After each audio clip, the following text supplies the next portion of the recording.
Breaking news. White people are panicking and now coming to that realization that the life they thought they have is gone. But the question is, what life do they think they have? That's the question.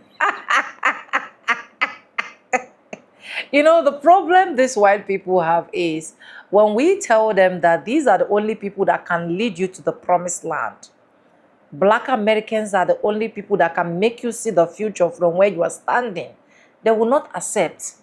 Now they are realizing, now they are crying, now they are panicking. Initially they keep asking questions like, why are Black Americans not saying anything? Why are they keeping quiet? Why are they not coming out for the protest? Now it is not about that. They already knew that the final conclusion is Black Americans are not going to stand out, are not going to come out for anybody. So right now, the only thing they can just do is to air out, pour out their aggression. So they even thought they have a very special life before. Wow. Welcome to the channel. My name is Sonia. Subscribe, like, comment, and share.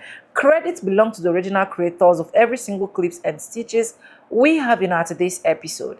And with that being said, let's dive right into this video. And I'll be back with commentaries. Disclaimers, this is just for educational purpose. I want to say a very big thank you to every single one of you liking, commenting, sharing, dropping super thanks, joining my membership. God bless you. I love you. Let's go watch. I miss the days when I didn't know all this shit. I miss the days when I thought that the food and water were clean and perfectly healthy to eat. I miss the days when I thought that money was real. I miss the days when I thought that politicians actually had our best interest in mind and there were smart adults in the room. I miss the days when I didn't know about the absolute devastation that the United States has wrought on the planet through its foreign policy. But here's something that I think is true for all of us. Once you know all this stuff, there's no going back. There's no option to take the blue pill ever again. I'm stuck with this. I'm stuck with this urge to at least talk about it, because if I keep all this bottled up, I'm gonna lose it.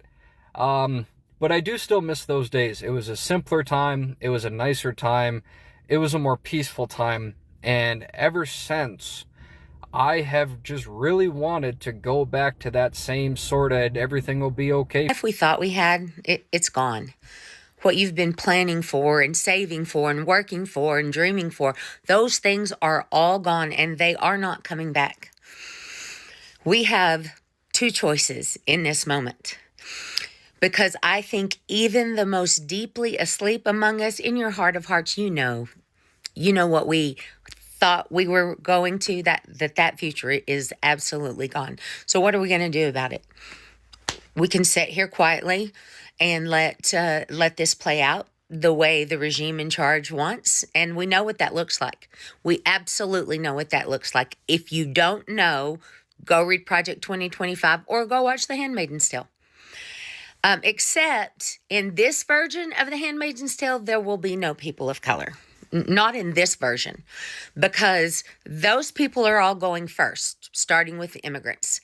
And then anyone who loves differently than how the Christian nationalists think you should, those people are gone. And then, I don't know, somewhere in the middle, people like me will go, those of us who will not close our mouths. But we know what the future looks like if we sit quietly, because Stephen Miller has said, and Trump has repeated what Stephen Miller said, that there should be 100 million people in the United States. What are they going to do with the other 2/3 of us? Are they going to Renee Good us?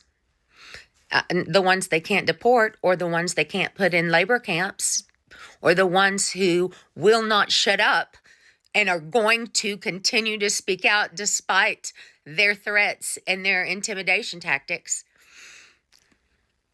Or are we going to stand up and try to salvage something for our children and our children's children? I have a brand new granddaughter. She was born last month. And I will not be silent in this moment, because I don't know what her future is going to look like, but I know what it will look like if I stay quiet. And that I cannot do. Bravery is not the absence of fear. Courage is not the absence of fear. It's doing what has to be done, even if your voice shakes, even if you're so scared you're not sure you can move one foot in front of the other. But that is the moment that we're in, and I am not exaggerating this. Go listen to every expert in the world on fascism, and they will tell you. It is time to realize we do not have the life we had before, and it's not coming back. We're finally reaching a point where people are starting to understand that white leftism is different from black leftism, and a lot of white leftism is dishonestly and disingenuously refusing to confront the primary issue of race in the United States, which is a racialized system that white people created and created racism within and oppressed black people on the basis of. And if you have the systemic privilege and power to demand black people dismiss the permanent identity marker that your community created to oppress us on, it's because you're an oppressor. You are a systemic oppressor, and white leftists are not honest about their position as systemic oppressors. We cannot deprioritize our permanent and heavily politicized identities. But a lot of white leftism is believing that race and class are inextricably linked. I would actually disagree, because for things to be inextricably linked, it would mean that one cannot exist without the other, and they'd have to be inextricably linked in both directions. Racism is not dependent on capitalism. Capitalism is dependent on racism. We're at a crossroads, you guys. Like, we're at like one of the biggest crossroads that humanity has ever experienced, at least in my lifetime, but I'm pretty sure everybody fucking feels it. I'm not the only one. And it's really challenging. It's really fucking challenging because on one hand, you guys, I consider myself to be a pretty positive person. Like, I'm practical. But I've been presented with things in my life that has made me have to go within a lot and use the tools within myself to really try to fucking navigate this whole thing. You know, like this year has made me like, I don't really want to listen to anybody else. You know what I'm saying? Like, I think on one hand, as a collective, we call bullshit. Like everything's bullshit. Like, everything's backwards, everything's upside down, everything is as it seems. Okay? We've been presented with it. We've been shown clips of this, you know, we've got P. Diddy, we've got all this stuff that's letting you know, hey, this is fucked up. At the same time, we've always been presented with it. You know what I'm saying? But something is in the air that is like knocking at your fucking door. It's like knocking on your spirit, being like, yo, hello, something's wrong here. And I'm proud of us for not overreacting in a way that I think this establishment is actually wanting us to do. Like, I think maybe on one hand, we're pretty fucking tired. We're pretty zapped, you know? We've been working and trying to achieve and trying to getting to this place where life is actually multi-layered. It's the life that we've been living is actually pretty flat considering how multi-dimensional this place is.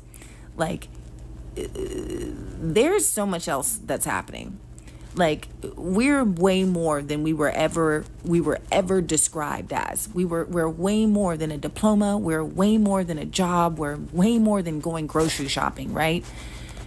Like, I don't know where this is going, but I'm feeling kind of crazy. And it's a personal thing, but I also know I'm not alone in it. And on one hand, when I'm going back to being positive, like, I really think that we are going to make it. I don't know what that's going to look like. I think like in some dimension, like, we already won. We already fucking succeeded. But it's like trying to catch up to that.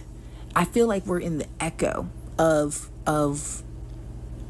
what is to actually become, you know. And a lot of people are like, you know, all you got to do is just manifest your reality. All you got to do is like, you just stop feeling sad or just stop feeling this way. And it's like, no, I'm actually gonna fucking go deeper and try to figure out what I'm supposed to be doing, because individually, I feel like I have my own mountain to climb. Like I have my own thing to climb, and I don't want to be an inconvenience to anybody. Like I'm retreating a lot more because I'm like, I don't, on one hand, I know that we're all feeling the feeling is the same, but the journey is different.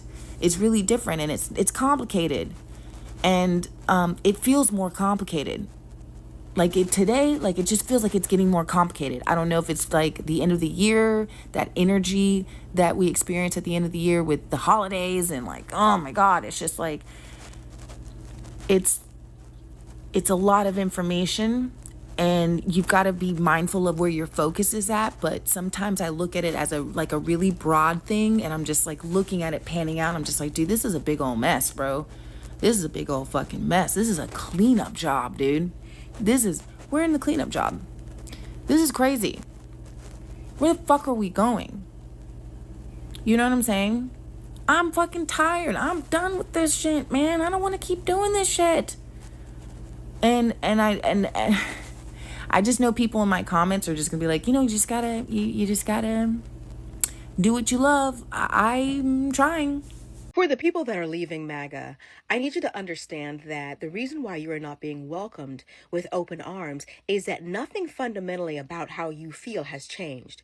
You just no longer feel like the commander-in-chief has you and your best interests at heart. You don't all of a sudden have compassion and empathy for others, for marginalized groups. You're just mad because things are expensive and you believed him when he said he was going to make everything affordable. You could still care less about black and brown people or people who just simply have an accent, being racially profiled, being chased down in their cars, being afraid to leave their homes. You still could care less about human beings. You're just mad because you feel like he lied to you. He betrayed you. And now you're like, I'm one of you. No, you're not. Because our vote was never about the cost of eggs. Yours was. Not to mention your racism, sexism, bigotry, racial superiority, especially if you are a third-time voter. Because the only reason why you're not voting for him again is because you can't. You never cared and you still don't. But you're tired of being ostracized. You're tired of losing friends. You're tired of people not wanting to come around you for the holidays. And now you're tired of it. So now all of a sudden it's like, I want to be one of you now. It doesn't work that way. Because fundamentally, those same bigoted hatred views are still the views that you hold. But now you're asking for compassion from the same people that you showed no compassion for. Instead of looking for sympathy, you should be looking for other people who left MAGA. Those are your people. I swear to you, awareness is a curse. Once you become conscious about things, you can't enjoy the simple parts of life anymore. You go to sit down and watch a movie with some friends, and within minutes, you're analyzing the manipulation tactics, the propaganda. You go to a party, and instead of enjoying the moment, you're analyzing all of the social performances, the masks, like the facades that people are putting on. You just can't enjoy things anymore because you see right through them. Once you wake up, you can't go back to sleep. Your brain will just hyper-analyze every situation, which inevitably leads to more suffering. Like, I can't have a conversation with you because I just see how there's a desperate need for validation. And I don't want to entertain that, And it's not that like I'm superior. It's just I can no longer relate. I can't act like this absurdity. Black people will be a lot better off once we come to terms with the fact that white leftists are just as racist as white MAGA. Blue MAGA are not our allies. They are just as harmful to us as white MAGA. And this whole vote blue no matter who, that only works for leftists when it's their candidate that wins. When it's their candidate that loses, they sit out because they still have not forgiven us for rejecting Bernie. The Democratic Party has taken black voters for granted way too long, and it's time for all Democratic candidates to start earning the votes of black people like they earned Hispanic voters, Asian voters, and white voters. Stop assuming that black people are just going to vote blue no matter who. Stop assuming that we're just going to show up at the polls and do our due diligence and fall in line. No. Earn our votes like you earn every single other voting block. So James Talarico, I would encourage you to try to earn the vote of every single Jasmine Crockett supporter. I encourage you to go into black communities, listen to the concerns of black people. Don't be dismissive. Listen to the concerns of black people and try to earn every single vote because you're going to need it in order to beat Cornyn and Paxton in November. Don't just assume black people will just fall in line. And I would also encourage you to call out your supporters when they are being racist. because there was a lot of racism going on in the primary. And James Tallarico, you were very quiet. So if you want Black people to vote for you in November, go to Black communities, earn their votes, and call out racism when you see it. Waking up to the Matrix is one thing, but actually living in it after you've already woken up, that is the part that nobody talks about. Once you see it for what it is, the media, the politics, the money, the school system, even our food and medicine, you cannot unsee that. You realize how fake and rigged so much of it is, but the hardest part is that you still have to play the game. You still got to show up in the system even though you know it's all fake, and that's fucking exhausting. It's like your soul knows you're part of something bigger, like something higher. You're stuck navigating through this simulation. And yeah, we could run off to the woods and isolate. I mean, honestly, I'd love to do that, but that's not real life either. If you're going through this too, drop a comment, but just know that you're not alone. There are a lot of us waking up. I've been woke for a few years, but I'm still figuring out how to exist in this. Bro, there's like a major shift going on right now, right? And I can feel it in my bones. I can feel it in my body. I can feel it pulsating through me. Like, I don't know what the future holds for this reality and how long it has, but it's definitely crumbling. You know that saying, like, your body feels it before you like really see it. That's how I'm experiencing it, bro. All of this shit is about to crumble. You feel me? All of this shit is becoming more and more fake, more and more noticeable. Right? I can see that people are starting to awaken in so many different little ways, defying the laws of this fake society. Right? The revolution is happening, even though it doesn't look like it. And I was like, yo, I was saying to myself, like, is it just me? Is it just me that's like feeling this shit? Like, I'm feeling this big ass collective shift, or am I tripping? Like, is it just me for real? Or does other people feel this shit too? Like, they just sitting and you just like feeling it. Like, yo, something is coming, bro. Something is coming, you know, and it's transforming through me. Like, it's speaking to me right now. Like, and it can sound crazy, but it's really not. It's not at all. You'll never feel shit for no reason for it. And you can go through all of the thoughts in the world, like, yo, what if it's not this? Or what if it's this? What if I'm just tripping like this? Or what if... But when it really comes down to it, man, I ain't in no psychosis, my nigga. I know how this shit works, and I also know how nature works, right? And how this is a pattern throughout history of when a nation falls, right? And when a time falls, right? Like I said, like how nature works, evolution and devolution, we've been de-evolving for so long, right? Going on a down plummet. You know, more and more ignorance, right? More disconnection. And inevitably, we're gonna go right back up. That's just how nature works. What goes up must come down, and it's going to inevitably go back up again, right?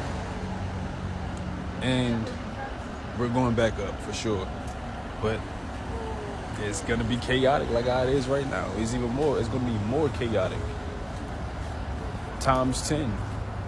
And of course, we don't want to think about crazy shit happening, but hey, my nigga, be prepared for whatever, to be honest with you. I'm still gonna live my days like, you know what I'm saying? I'm still gonna plan my shit like I'm really, like I'm trying to, you know what I'm saying, make sure I accomplish right now in this society. But who knows what's gonna happen, bro, to be honest with you. You know what I'm saying? Like, it's just destined. I've gotten to the point where I can't talk to any of my friends anymore. I can barely even speak to my own family, because everybody's still just so fucking blind to what's going on. And then when I talk about any of it, I'm crazy. Like, I'm trying to explain to my sister how some of the stuff that she's letting my niece, her daughter, listen to is terrible. And they're like, oh, well, it's the edited version. It doesn't matter, as even if the word fuck is taken out of it, the rest of it is still there. The meaning of it is still there. The indoctrination, the demonic entity is still in the fucking song. And when I pointed out, I'm a nutcase. I'm losing my mind. I am on TikTok too much. That's what they say. But then 5 minutes later, they'll be spewing some shit that came from the fucking news. That's completely misinformation. Such bullshit that you could easily figure it out yourself within 5 to 10 minutes of just actually doing a deep dive research. But I'm the one that's stupid. I'm the one that's brainwashed, and I'm the one that's losing it. It's true. It's not hard to brainwash people. It's hard to get them to realize they've been brainwashed. White women are afraid to be cool for one simple reason, and that's white supremacy. And I'm not even being too woke about this. It is literally white supremacy. I just saw this video of this girl asking white women, you know, if you could be anything, why is your go-to style like, you know, like Sophia Richie of it all, the plain Jane of it all? Why is that what you guys gravitate towards? If you can literally do whatever you want, the world is your oyster. You have more freedom to pick what type of style that you want to express into the world. No one's going to tell you shit, right? And as someone who is in interior design, they literally teach us that our clients are going to be more scared of color, literally. Scared of color, scared of risks, scared of anything that's too unique, too interesting, too out there. So when we see white women who are wearing basic things and look conservative, that is their signal that they are in line with the ideals of white supremacy, whether they acknowledge it or not. The intersection of racism and classism is well within the scope of white supremacy, and they know about this. Like, it is if you're in the know, you know. So that's why we see white women wearing the things that they do, you know, the boring ones, the ones that care to signal these things. It's very much because of what they're trying to signal to the world that they are and what they are not. A white woman who expresses herself, even though she's white, is seen by other white people as lower class and less in line with the values that uphold white supremacy, and she may lose out on certain opportunities and left out of certain rooms because of it. It is that fucking deep for them. A lot of shit goes back to white supremacy, I'm sorry to tell you. Anyways, welcome back, guys. And you guys can literally hear the white woman, actually the one in my second clip, where she literally said the life they thought they have, the life, the work they have been doing, what they have been saving money for, every single thing is gone. Gone. Gone, gone, gone. And I can't think more but to say we give God the glory, great things he has done, because at the end of the day, you people already know what was coming for you people. But at the end of the day, you cannot stoop so low, right, to vote for a black person. You cannot stoop so low to vote for someone that look like me. You can't stoop so low to vote for a melanin popping skin. So you choose to stoop so high, and the moment you stoop so high, they sink you down and bring you back to that low level where they think that is what you deserve. And you know the sweetest part about this administration, every single thing they are doing, they are not even seeing anything wrong. They are seeing it like that is actually the best thing, so you either accept it or you better leave. Let's talk about their statements and think about what can actually be the contest. The statement, white people panicking about everything they had, is gone. One, the fear of change, of social change.